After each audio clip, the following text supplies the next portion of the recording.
CoolersOnSale.com here for our review of the TechniIce 47 quart Signature Series cooler. First off, I got to say thank you to the many people that have commented on our past cooler challenges, because this is one of the most requested coolers based on our previous test, and we finally got our hands on it, and it was definitely worth it. This is a tank of a cooler. I'm so impressed with this thing. It's amazing for the size, how long it's lasted. Before we get into the ice retention times, let's talk about some of the difference of this roto molded cooler versus many of the other ones. First, right off the bat, you're going to notice the difference in how this cooler closes. You have 3 stainless steel cantilever latches here, and so on many other of the roto molded coolers you get the plastic latches or the rubber latches. This cooler uses a stainless steel latches on the top, and when you latch that thing down, you can feel it. On the outside, these are some super heavy duty rope handles, and this piece of plastic grip is I mean, everything about this is just heavy duty. Huge drain plug on the side as well, and then built-in handles here if you were to not want to use the rope latch. You have a built-in ruler on the top. This is not a cutting board surface like you might see on some of the other ones, but you do have the ruler. On the inside, let's talk about it, because this is where this thing gets beefy.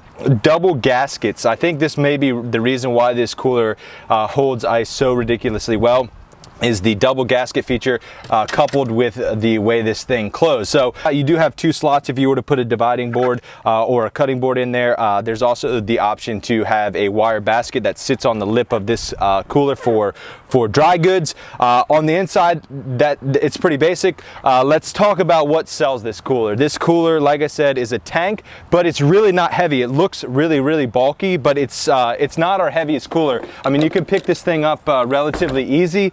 And the biggest selling point of this thing is the ice retention times. I never thought in all the testing that we've done over the course of several years that I would see a smaller size cooler outlast our Orca 58. It's been our go-to cooler for ice retention times, and the TechniIce crushed it. So I was really impressed. It's 11 quarts smaller and lasted an extra half a day. So that's really impressive.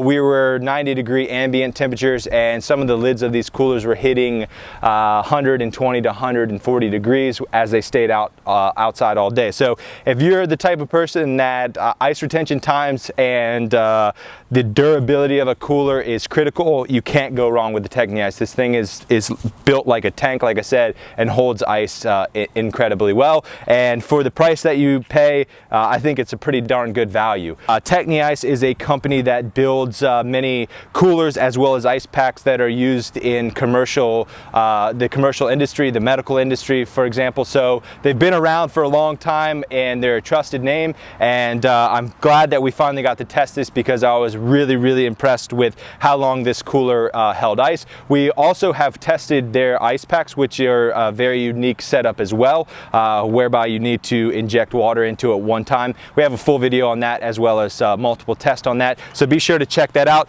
We're going to have a full write-up of the TechniIce on CoolersOnSale.com. This has been the review of the 47 quart Signature Series TechniIce.